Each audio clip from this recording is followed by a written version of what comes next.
தம்பி சொல்லலாம் என்னண்ணாச்சு ஏன் சோகமா இருக்கா? இல்லடா, நான் ஒரு பொண்ணை லவ் பண்ணிட்டு இருந்தேன் ஒரு 2 வருஷமா. முன்னே சொன்னீங்க. 2 நாளா எனக்கு அந்த பொண்ணு ஃபோனே பண்ணலடா. நான் அப்புறம் சரி என்னன்னு தெரியலன்னு சொல்லிட்டு 2 நாள் கழிச்சு நான் ஃபோன் பண்ணேன். ஃபோன் எடுத்தோன்னு சொல்லுங்கன்னு யாருக்கிட்டே பேசுற மாதிரி பேசினான். ஏன்னா நீ திடீர்னு இப்படி பேசுறேச்சு பிரச்சனை என்ன அப்படின்னு கேட்டதுக்கு இல்லை உனக்கு எனக்கு செட் ஆகாது வேணாம் மறந்துடு அப்படின்னு சொல்லிட்டு டப்புன்னு ஃபோனை கட் பண்ணிட்டா. 1 hour later 2 வருஷம்டா. 2 வருஷம் டீப்பால பொண்ணு உனக்கே தெரியும். 2 நாளா போனே பண்ணல. இந்த ஆள்கிட்ட வந்து மாட்டிக்கிட்டோமே. 2 நாளைக்கு அப்புறம் நானா போன் பண்றேன்.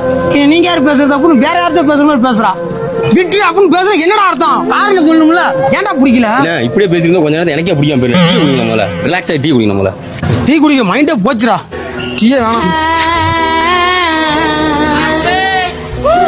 3 hours later பிடிக்கலன்னா ஏன் பிடிக்கல? எதனால பிடிக்கல? நான் எது தப்பு பண்ணிருக்கேனா? சொல்லிட்டு பிரேக்கப் பண்ணிட்டு போ, நான் ஏத்துக்குவேன். அது இல்ல நியாயம். என் நெஞ்சில் ஆக்கிட்டாலே காயம். the next day ஏடா எதுவுமே பேச முடியா? அப்பாடா எப்படி தப்பிக்க போறோம்னு நினைச்சோம். இவனே வந்து மாட்டிக்கிட்டான். பாப்பா பாப்பா உட்காருப்பா உட்காருப்பா. அடா வேலை இருப்பா உட்கார் பண்ணிய. உட்கார் என்ன சொல்லலாம்.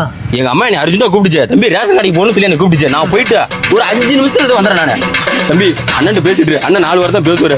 நான் போன உடனே வந்துடுறேன். நான் பேசிட்டு தம்பி 2 வருஷமா அந்த பொண்ணு டீப்பால பொண்ணு உனக்கே தெரியும். எதுவும் சொல்லாமலே பிரேக்கப்னு சொல்லிட்டு போயிட்டியே. இது எந்த விதத்துல நியாயம்? என் நெஞ்சில்